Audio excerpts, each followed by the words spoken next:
That's a gay-ass podcast. What? That's a gay-ass podcast. A what? A really, really, really gay podcast that we call That's a Gay-Ass Podcast. That's a gay-ass name for a gay-ass podcast. Welcome back to That's a Gay-Ass Podcast, the podcast that asks, whose fault is it that you're gay? It is me, Eric Williams, and this week we have the greatest Survivor player of all time. Parvati Shallow is on the podcast to celebrate winning Survivor Australia vs. the world. Now, Parvati did do this podcast last year, and I had to ask about her relationship with Mae Martin, and you might know they are no longer together, but because I am a gay journalist, I had to talk about if she is still gay as hell. And the answer is confirmed. So please enjoy this gay-ass conversation with the stunning Parvati Shallow. Winner, winner, chicken dinner. Parvati is back on That's a Gay-Ass Podcast. Parvati, what did you say right before we pressed record about your time on this podcast last time? If I can make you repeat a compliment. I said this was one of the most fun podcasts I have ever done in my life. It is an honor, and I'm telling you right now, I'm getting chilly willies to hear one of my favorite people say that on this gay-ass podcast. Now, because you are back, we're obviously going to talk about the win, and a huge mazel tov to you and yours. I've been cavelling since I saw the news. We're going to talk about some gossip, some Survivor hard-hitting cues, some dating cues, some book questions about Nice Girls Don't Win, which again, mazel tov. But question one on this gay-ass podcast, how gay has your week been, Parvati? Has it been gay-ass or straight and boring? Well, I won Survivor Australia versus the world on Sunday, and we had a huge party in Hollywood, and Jonathan, JLP, the host of my show, just showed up. He was standing next to me for like 5 minutes, Eric, and I didn't know. I was like, because that was like, he was the farthest thing from my brain thinking Sure. he would be there. So then he partied with us upstairs. Abby Maria was there in these tight cutoff Daisy Duke shorts, a little corset, push-up bra. I was dancing with my hot lesbian friends from that Bowen met at the Las Culturistas viewing party. So I think it's been pretty gay ass. It sounds very, and also I would say Survivor is one of the most gay coded reality television shows. And the fact that you did Survivor Australia versus the world, Australians are canonically the hottest people on the planet. So I think that it's all horny and delicious. So spicy. Yeah. Hot. Well, speaking of, you were crowned sole survivor of the world. You won 250,000 Australian dollars, 165K US. I know talking about money is a faux pas, but come on. Are you going to make any big purchases to celebrate a trip? Like, what are we doing, Mama? Yeah, we're going to do a trip. I'm going to my friends Kelly and Gabby's wedding in New York. Kelly from Survivor season 40 something. I don't know what season she's from, but people love Kelly and Gabby, and it's a lesbian wedding, and I'm taking my daughter with me as my date, and we're gonna ball out. We're gonna stay in a really nice hotel. We're gonna fly first class. That's what I'm spending my money on. A lesbian wedding sounds absolutely divine. What would you say is like the moniker of a lesbian wedding? Do you think it's like they're going to be wearing something that's really casual but also elevated? Is it going to be the food is going to be all lentils? What makes it a lesbian wedding, do you think? Oh, lentils. Amma would be thrilled. My daughter loves lentils. It's her favorite dinner. Please, sir, can I have some more? I'm going to put in the request for lentil entrees now that you've mentioned it. I think that they will wear something dazzling. Kelly is she's notoriously sexy, and she's a nurse. Is this Kelly with a double L, double E? Kelly Nalbaldian is her name. Different Kelly. Okay, Kelly Nalbaldian. I'm just making sure I get Look her up. She's got these bright blue eyes. She looks like a little doll. And yeah. Stunner. And Gabby's so hot, like very kind of like sultry, both of them. I don't know what's going to happen at this wedding, but I have high hopes for a really fab time. It's going to be. I'm embarrassed to say that I don't think I've been to, oh, that's not true. I've been to, it was giving lesbian. One of them is giving non-binary, but definitely like dyke vibes, said with respect and love. And so I do love a lesbian gay wedding, but I want to be able to go to more. So I'm going to live vicariously through you. You actually have been surrounded by so many powerful lesbians. When you did That's a Gay Ass podcast, I'm not joking. You talked about your relationship with Mae Martin. You talked about sort of embracing your queer side, and the lesbians on TikTok that watched the clips from that episode and the download numbers proved FEMA was receiving calls from all the flooding. Parvati, you make the girls go cray. I love that's music to my ears. I love that. True. Well, it's like, you know what? I'm going to ask about Mae and all of the lesbianism, but before I do that, let's do some more hard-hitting Survivor questions.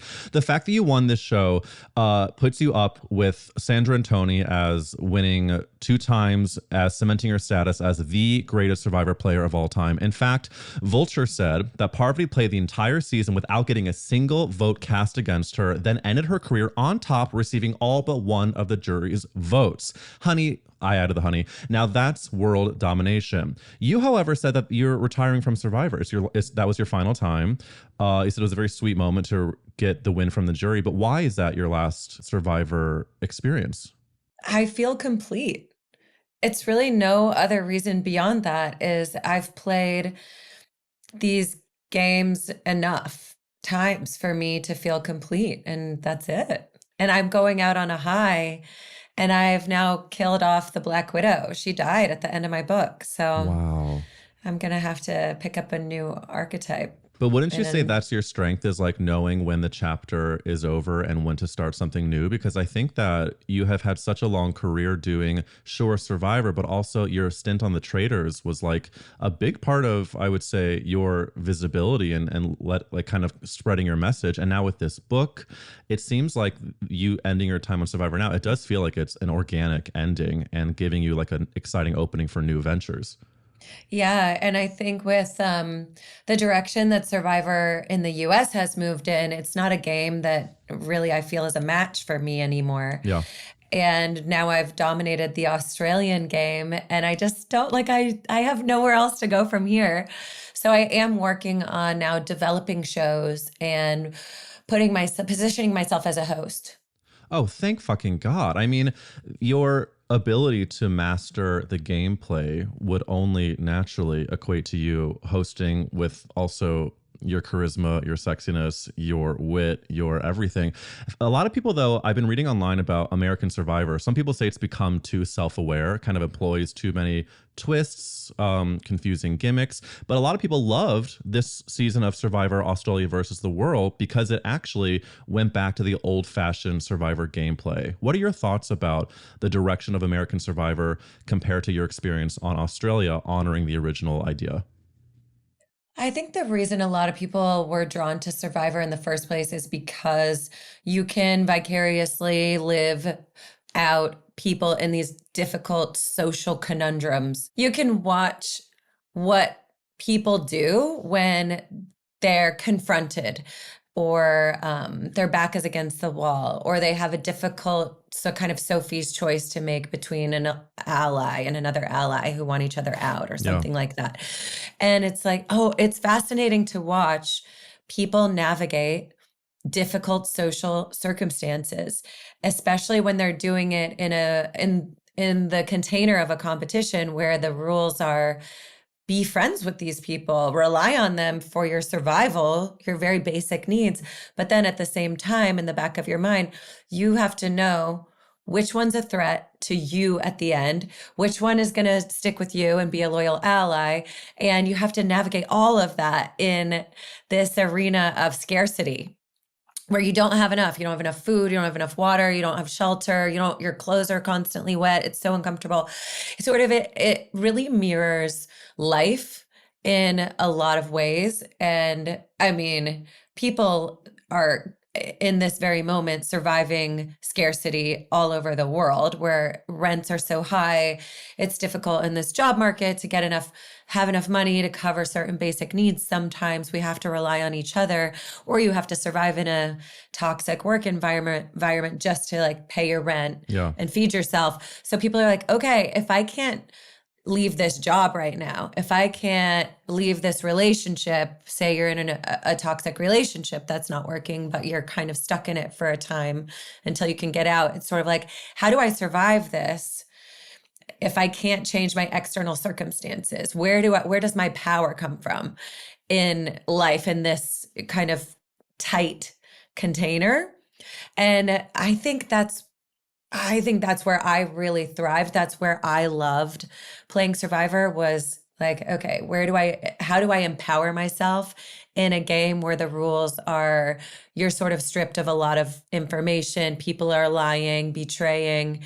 Where does my power come from? And it came from my ability to navigate social dynamics and trust my intuition and really act on what was showing up in the moment, because things change on a dime. They change so fast in Survivor. Tribal council is where like a vote could be going one way, you go to tribal and then it's chaos and the vote goes a completely different way. And how do you stay present in that moment and really ride the wave of change, trust your intuition so you come out on top? And I think people love that. And that's old school Survivor. Yeah. Do you think that you envision American Survivor is going to continue to run and run and run and run? I think so. I think people love Survivor and they'll stick with it. And yeah, it's good enough. It's also giving us people like you, like Suri. I mean, the fact that we got to see Suri back on the show with you, I'm embarrassed to say that I was not really big into Survivor until I watched Suri and you when you guys were on The Traitors, because I think that show did such a good job of kind of opening up the audience's eyes to personalities that have been able to go through something like Survivor. I 100% could not go through it physically and emotionally, but I think you have done so much work within to be able to sort of persevere through really difficult obstacles. In fact, in your book, you talk about how you had basically a breakdown that led to you becoming a phoenix rising from the ashes. But do you think there's any parts of the book that CBS or any of the other people you've worked with would have rather you left out? CBS actually asked me to take out multiple pieces of the book. It was really pretty dark times when that happened, because I was so proud of my book. Yeah. I worked so hard on it, and I'm proud of being a part of the CBS and Survivor family. And, we've had our moments where I disagree with some of the things that they've said publicly about, women in the show and stuff, or like how women have been portrayed over time and on Survivor. And I talk about that in the book, like the backlash I got from the press and from fans or audience. I wouldn't call them fans, but like audiences or viewers when they were slut shaming me in 2006, 2008. And I don't know. I sent it to CBS. I was super proud of it. And they came down on me really hard. And it wasn't quite the response that I had anticipated. So I was pretty disappointed by that. And yeah. Did you end up taking a lot out? I rewrote the prologue per their requirement. The prologue was completely different. It was the story of when I held my arm over my head in Micronesia for 6 hours. It was that story. And it was woven in with my history and my background. And my dad's a yogi, and sort of like this, it set up the book. And like the chapter 1 was me getting pushed out of the window as a baby, my parents escaping the commune. And yeah, CBS didn't want that. They didn't want a lot of stuff in there. So I think people have noticed how light it is on Survivor. And that is because I was required to take a bunch of things out. And I was not, to be completely clear, like I was not dragging CBS or Survivor in any way. I'm very grateful for having the opportunity to play Survivor. It's an honor to play that game more than once. It's an honor to play it once, and to play it more than once is a privilege and a gift. And I also think it goes both ways. I think that I also contributed to the show's popularity and to its substance in a very significant and real way. And it would have been cool to be acknowledged as like a unique person in the Survivor sphere in that way. That makes total sense. And I do think, since we're bringing up sort of the amazingness of Survivor and your gratitude to CBS, I want to give gratitude publicly to Jesse Tannenbaum, who connected me to you, who is the casting director of Survivor. He is a part of the team that is bringing in some of the most amazing personalities to that show. And the fact that, Jesse, you connected me to Parvati, you are not only an amazing casting director, you are so fucking hot, funny, delicious, hairy. And I just want you to know, Jesse, that I appreciate you for connecting me to Parvati. Wait, have you and Jesse ever had a romantic rendezvous? Do I grab his meaty tit? Without a shadow of a doubt, I do. But we've never had any romance, or we have not bumped purses. But I let him know how hot I think he is every time I see him. I truly mean it, though. I mean, like, I'm obsessed with Traitors, and I know that this upcoming season they've got a bunch of people from Survivor that are also crossing over to Traitors, and so it's like it's a testament to the casting team of Survivor that they find these people that have such amazing stories and strength. And I just don't know how the fuck you all do that, for even if it's like, what, the Australia versus the world was, 16 days? Yeah. Like, that's like, you are in the fucking wild. I remember you said the smell of it is like, it's like the smell of Survivor is something you don't miss. It's like mildew and disgusting. BO. Like, no. Yeah. And my seasons were 39 days. Yeah. Well, that's OG. Typically. Yeah. Girl, I think you deserve every penny that you have earned from winning this most recent season, and for all the accolades you've gotten. But it would not be a gay ass podcast if I did not put my gay journalism hat on and get into Parvati's personal life. Because last time, I'm going to get myself in trouble. if we're lucky. Oh, what are you going to ask me? We're lucky. You recently told People magazine regarding dating that it's been really tricky. I feel like I can succeed everywhere else, but dating is always throwing little wrenches in my plans. Now, a wrench that might have been thrown is that you were in a very hot and heavy relationship with Mae Martin, who we adore. In fact, you talked about your first date on this very podcast where the first kiss was electric.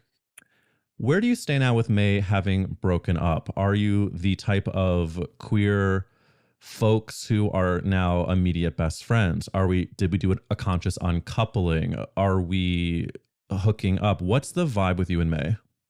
I have learned my lesson the hard way to keep certain things private about my personal life. Smart. You know me, I'm like one of those people who tends to overshare, and I like want you to know everything about me. Same. And that just gets me into trouble. So I'm going to keep that information private.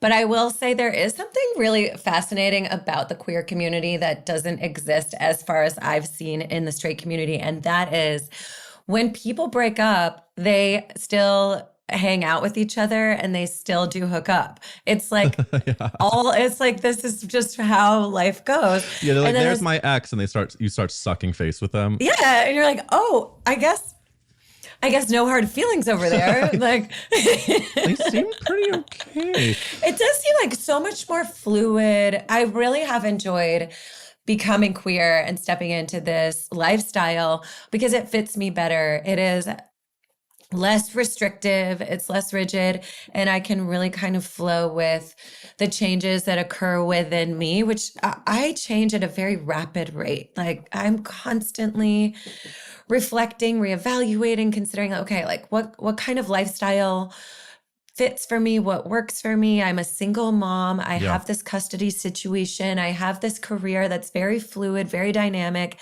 changes on a dime. I have all these different relationships. I've cultivated a family that is so unique and different to a traditional nuclear family, where my daughter has fairy godmothers that come, and if I have to go out of town, they'll be around, or my parents will come in from Colorado and they'll support. And we have family dinner every Monday or Tuesday with the fairy godmothers that come. My sister comes in. I have Maria Grace from Deal or No Deal living in my back house. Like, I'm like, I've created a commune. And it's really, really nice because I think it's very challenging to be a single mother or a single parent in general in the United States, where we're so isolated And there's still a lot of stigma around people who are divorced. And it's crazy. Like my daughter's school, there's only one other person that I know who is divorced. Really? In her That's elementary shocking. school. Because And my all you friend- hear is people saying 50% of couples get divorced. But is there even more of a stigma now, you would say, with parents now? I don't know where those divorced people are because they're not around me. It's wild too. And then the queer community that I have become friends with, they're all in Silver Lake and Hollywood, and I'm on the West Side. So it really requires effort for me to, kind of get involved and stay in the mix. And it's worth it because it's so fun. Well, you've also, that's, I think, such a queer thing about you is that you have found your chosen family with, of course, honoring the people from your blood family, nuclear family, is that you've been able to sort of take what really feels good and then discard what doesn't. But it's interesting to me now that you're sort of, claiming, embracing this queer side of you. In your book, you talk about how you try to fit into all these boxes with like having the heterosexual monogamous marriage, having the kid, having the white picket fence. What is your relationship to heteronormativity now and that need to fit in? Do you feel like you've sort of shed that? Are you allowing yourself to date across the gender spectrum still? Like, what's your relationship to the hetero of it all?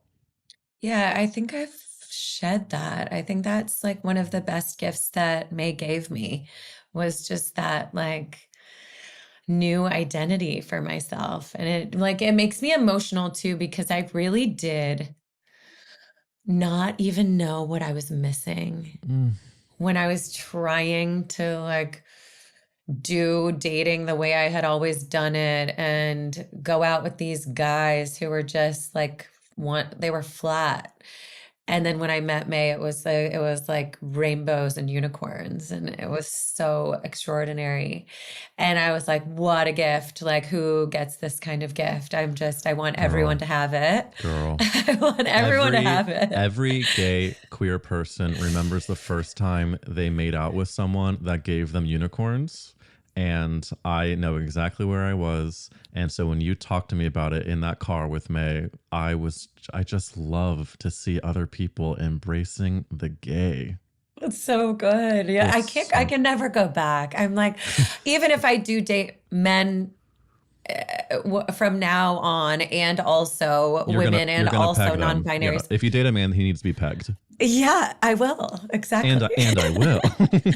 And sir, you better believe it. Yeah. Bend over. Yeah, no, I think it's so much more fun to like say goodbye to the hetero standards of like, you're only a good person, you only are successful if you have a straight relationship with children and the house and the bubble. It's like, sure, that is beautiful for so many people, and I love that for them. But when it's not natural to you, it is not natural to you, and there's no reason to fucking force yourself to do that. Yeah. And I think where I have gotten to now, and this is all fairly recent stuff, but I've gotten to this place where I have felt like, oh yeah, I got divorced. My daughter has such a different experience with her dad when she's there versus when she's with me. I would love to offer her a model of a beautiful partnership in, this house with me and a partner. And so she could see what that looks like. But it hasn't happened like that for us. So I'm like, I've gotten to this place where there is no lack. There is nothing missing. It's me and my daughter. We are the core family unit. We are healthy together. We are a healthy family unit. It is me and my daughter. And then on top of that, there's these orbits or these layers of other people that I have brought in and chosen as my chosen family. And we celebrate birthdays together. I support them when they want to start businesses or change their careers, or if they're grieving a breakup. Yeah. This is my house is the hub for all of that. And the core is me and my daughter. And even though she's not with me 100% of the time, that's my family. So it's really a new place for me to have gotten, where I've settled into the truth of that and the acceptance of that, where there's nothing missing. Yeah. I felt the same way. I have had to come to terms with the fact that I might not want to have children. And for the entirety of my life, I was like, well, you are great with kids. You really love being around kids. And to have a full life, you need to be a parent.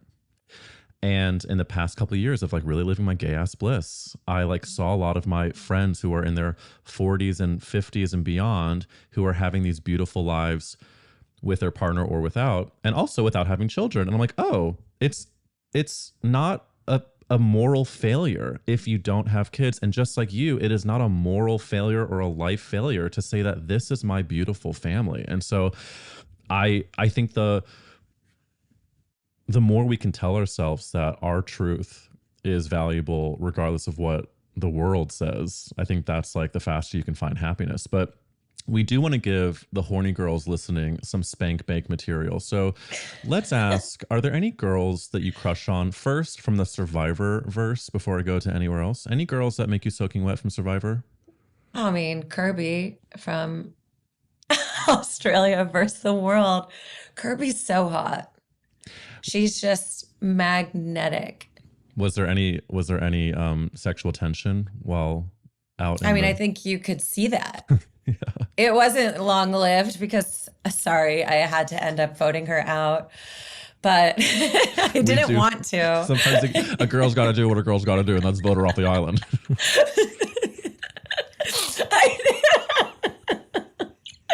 I didn't want to do that. It was agony for me. I was really torn. Sweetie, it's a business. Survivor is a business, and sometimes you got to go.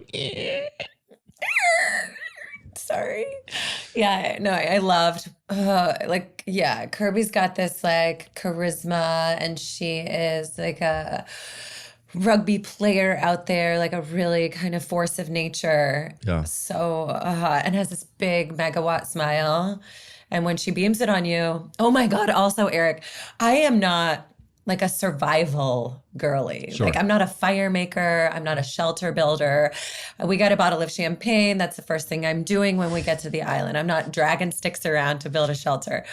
Kirby shows up at the merge, and I'm just laying there in a tarp, like looking so sad because I've been kicked out of the auction and they all got food.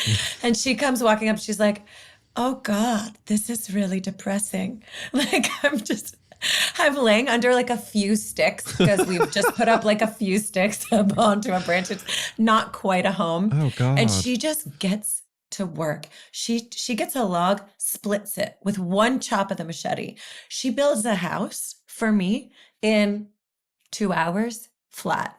And then she has a roaring fire going. And I'm like, oh my God, I am so attracted to you. I mean, there's something about a woman who can wield a machete and knows what to do with it. Honey. Yes, please. Slice me in half and use whatever instrument you have on hand or mouth.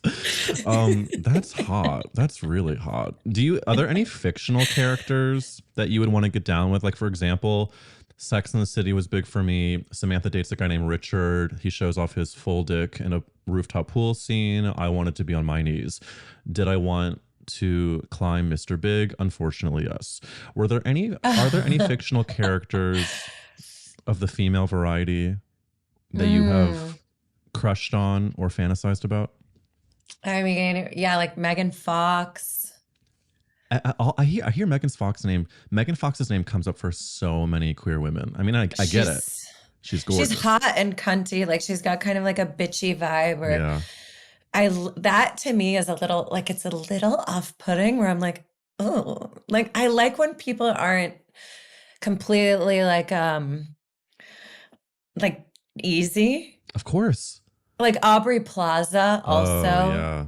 Like that, she's a super hot. And then there's this woman in the Dakota Johnson movie that I did not like that movie, but you know the other girl in it, the Latina girl. Let's see. I forget her name. I didn't see it because I heard it was not great. I didn't love the movie, but yeah, she's hot. Oh, like Zoe Saldana. I would get down with her. Oh my God. Yeah. Also, I don't know. I like athletic, kind of like edgy, tattooed. Yeah, like a little edge to it. I think it might be Zoe Winters who you were talking about on Materialist. If I'm wrong, I'm wrong. But I like that you have a certain edge to the. I like kind of butchy girls too. No, I was literally in couples therapy an hour before you and I had this conversation, and we were talking about how I absolutely like pursue guys if I'm out like flirting in a bar, and it's very okay ways with my husband. But like I like to flirt with guys that are a little bit shy, but I can tell underneath they're a little bit of a freak, and I want to uncover the freak. I think it's a fun game to play, which of course it just translates to like emotionally unavailable Catholics. But here we are.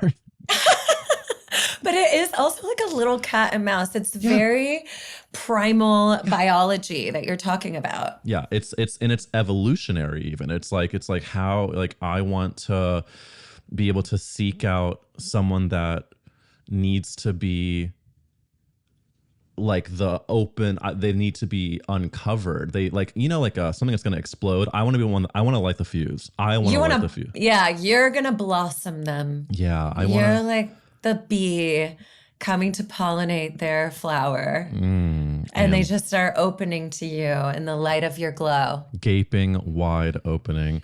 I also want to get into some questions about the host of Survivor Australia. So Jonathan announced that he was fired as the host, and then your Deal or No Deal Island co-competitor and Survivor co-competitor briefly, David, has been announced to be replaced. Do you have any tea on why the switch was made? I don't know why, other than the fact that the network wanted to shake things up for ratings. Gotcha. So I think they wanted to kind of make a big splash for ratings, but I don't know anything beyond that. I just think it's an interesting choice too, because we just haven't seen it. It's pretty brave, because if you think about it as a contestant, if I'm sitting there at Tribal Council with a contestant who has a host who's a former contestant who's won the game, who has kind of established himself as a big winner in reality television in general, I want to do what he's asking me to do. Like, I want to perform for this guy. So I think that we're going to get some pretty big gameplay since David is now the host. We'll see, but that's sure. Well, it makes sense. It will be a game changer for ratings, I'm sure, just because it's breaking new ground. But I think it's also kind of exciting for you as someone who is trying to get into producing your own work and also maybe getting into hosting that. People like you, people like David are really, really ripe for the job. There was a lot of chatter online, though, about your sort of banter and connection with David on Deal or No Deal Island. Of course, people were like, actually read something, they're like, he was not flirting that hard. Like it's just like the way he plays. Of course, other people are like, no, it is inappropriate. Obviously, we don't have to pay attention to the quote unquote fans or people that are creating their own narratives. But what's up with your relationship with David now? Are you guys in touch? What's happening? I think David and I have so much respect for each other because we really get each other and how like we have this very unique experience of having won our respective shows in kind of similar fashion. Like he and I have very similar styles of gameplay. Yeah. Where we use the charm and we use the flirtation, we use organic chemistry and connections that we have with other people. And I build rapport with the women and he also builds rapport with the dudes, but then he can pull in the women using flirtiness and charm, and I do that with the men. We both have experience playing these games a lot of times, and so we don't take it so seriously, and it's fun to play and banter, but then we are very competitive. So it's just like, no, I've never met anyone else who can walk that tightrope as David does, and then to be able to play together at the level that we played for Deal, and for him to really break the game the way that he broke it at the end was so, it was like mind blowing. I was like, this is so spiritual. I felt like I was at church, and it was this spiritual experience when he was like seeing through the briefcases and he broke the stats. Like his odds of winning that amount of money was like 0.00000 something negative percent. And he got, I'm not a mathematician, but you know what I'm saying. No, I believe that was a fact of a number, and we're gonna have our judges fact check it behind the scenes. I think it's very well said, and I think that it again confirms why he's gonna be a good host and why you should be absolutely pursuing this path. Can we manifest for you, Parvati, what types of shows you would like to work on? Because obviously we're gonna be a fan of whatever it is, but you slayed on Traders. You are the #1 winner of Survivor. What type of show can we get you to either be the host of, creator of? What are we going to manifest? I'm actually working on one right now that I can't say anything about. Oh, good. I apparently said too much in an interview and then was emailed and was like, you can't say anything. I was like, oh God, okay, sorry, I can't say anything. So that will come out whenever the time is right. And I also have a show that I've pitched that I created with my friend Amy Bean, who I do the podcast Nice Girls Don't Win with, and we've been pitching that out. And that's like super fun. Okay, it's a merger of campy horror and like haunted house plus reality competition format, but like real good challenges and stuff, but also like fun horror and camp and comedians.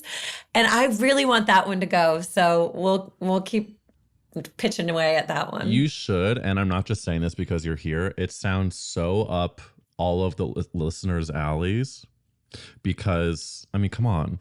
Actual good gameplay. We love, to be intellectually stimulated and watch a great narrative arc, and then campy horror, funny people going through insane scenarios. It's like, it's golden. And if you are looking for competitors, that's the only type of show I think I would do, is like funny. We will put you on. Thank you. I think I would, there are most of those types of shows I would not do. That one sounds divine. But see, that's why I know it's a good pitch. Because like gay guys like me are like, can I do it? But like, that's how you know it's a good pitch. You see Okay, I'm going to put you on the list. Thanks, Parv. Thanks, you girly. got it. We talked to Sandra about it, and she was like, I was like, how would you do in a haunted house? And she's like, well, I would wear a diaper. Just picturing the way that she would say that too. We interviewed her on my podcast, so you can find that interview. You can go listen to her talk to say that. Well, she's another one that I really fell in love with on Traders. I know, she's funny. Do you keep up with any people from Traders? I know that they're about to release with a 4th season, but you came back in the most recent one. You were on season 2. Who do you keep in touch with? Phaedra and I are in touch. I see her occasionally. She's so funny. She's such a star. She's a total mogul. She just comes in. She has all her business meetings, and she has this guy who trails around after her with a light and a camera, just taking these perfect photos of her. I'm like, she just does it right. She knows exactly how to do it, and she always looks amazing. And she's so funny, and she's real, like really cool. That's honestly what I aspire to be, is, of course, rich, but also like naturally who I am, knowing my power, and constantly followed by a camera. I think that is something we can all aspire to. Well, Phaedra is the playbook for that. Oh man. Well, listen, Parvati, I do have to get to the final question of this gay ass podcast, which is, if the world was ending, you could only save one character actress, who would you save? I feel like I said this the last time we had our And chat. by the way, we always accept repeats. It's been like a year and a half since you were on, so give us the name. Okay, well, it's Moira Rose. Sure, it's our favorite Catherine O'Hara / Moira Rose. Did I say her last time? I would save her and all of her wigs. Oh.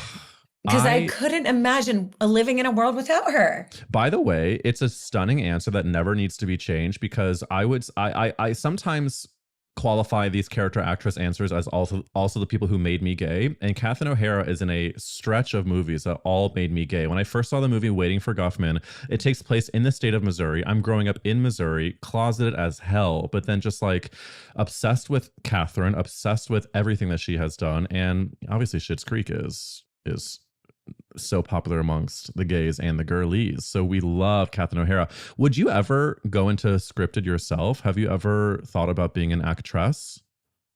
I mean, I'd be up for it if the part was right. If it's White Lotus, sign me up. Mike. I'm in. Mike, call me up. Call ya girl.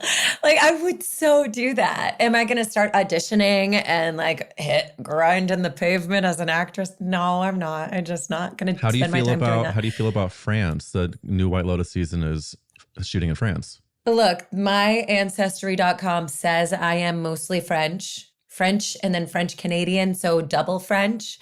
I am ready for this. S'il vous plaît, Mike White, put her in her homeland. Merci beaucoup, baguette, croissant, café, de lait. Hello, casting directors. She's bilingual. She has French ancestry. Sign me up. She's come from in front of a camera. She can survive Hollywood because she survived jungles and monstrous men trying to grab at her goodies.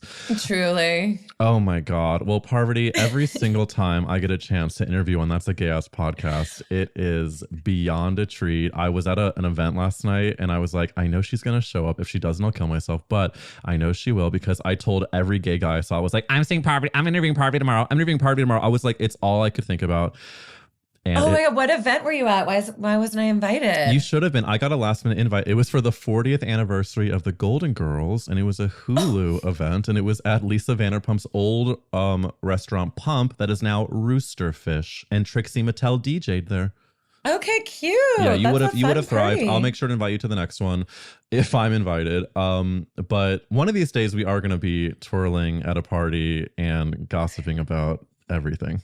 I don't know how we have not. I know it'll happen of yet. It'll happen, and I think. Okay, well, and also just so you know, if I commit to you, Eric, and I say I'm coming, I will be there.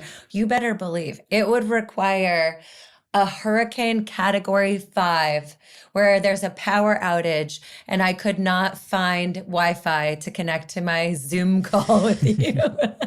And I know that from the bottom of my hole, and I'm breathing that in though, and I'm thankful for you and your dedication to gay assery. Parvati, will you tell these listeners where to follow you and if there's anything specific you'd like to plug? I'm plurging my book, Nice Girls Don't Win, available wherever books are sold. And sometimes I'm still going out and doing events. So if you want to meet me and get your book signed, buy the book now and then come and meet me and get your book signed. But those events I will promote on my Instagram. So if you go to P Shallow at Instagram, then you will be updated on my whereabouts. Gorgeous. And we also, tell me. Okay, my smash hit course, How Villains Are Made. It's the anti-people pleasing. Yes. It's how to stand in your power, own your voice, be more authentically yourself. People have been getting raises, promotions, breaking up with toxic relationships, starting new relationships as a result of taking this course. We're bringing it back starting October 1st. So if you go to my Instagram, you can sign up for that course too. And I co-teach it with my friend Callie, who's an extraordinary somatic practitioner, therapist extraordinaire. And it'll change your life. So this is perfect timing. This episode is coming out in a few days, and October is just around the corner. So everybody go buy the book. It's linked in the description. Check out Parvati's amazing courses. Her Instagram is also listed there. And Parvati, as always, thank you and stay gay. Love you. Love you, mean it. Thanks for joining me on That's a Gay Ass Podcast. If you enjoyed this interview with the stunning Parvati Shallow, please let me know by leaving a 5-star review on Apple Podcasts or Spotify. They've sort of like stopped in recent years because I've stopped asking about it, but I do think they're important. So would you type a 5-star review on Apple Podcasts or Spotify? It would mean the goddamn world. And if you want more gay assery, go to Substack, because this week's bonus episode is with a Australia. Wow, I'm actually realizing the overlap Parvati won Australia versus the world, and now we have an Australian homosexual doing a bonus episode. He is currently in And Juliet on Broadway, named Daniel Assetta. He's very, very hot, very, very charming. And he met his now husband doing Cats in the Australian tour, rubbing their sweaty lycra bulges against each other. That link is in the description, and plenty more bonus episodes are there where we get real spicy. I'll see you next week for another gorgeous gay ass guest, and please stay gay. You've been listening to That's a Gay Ass Podcast, hosted by me, Eric Williams. If you want to see and hear more, make sure you're subscribed on Apple Podcasts, Spotify, YouTube, and follow the Instagram at Gay Ass Podcast. For more gay assery, the real girlies are over on Substack, where you get bonus episodes every single week and live chats with me and other gay ass guests. That's a Gay Ass Podcast is executive produced by Eric Williams and produced by Nathanael McClure. We'll see you next week.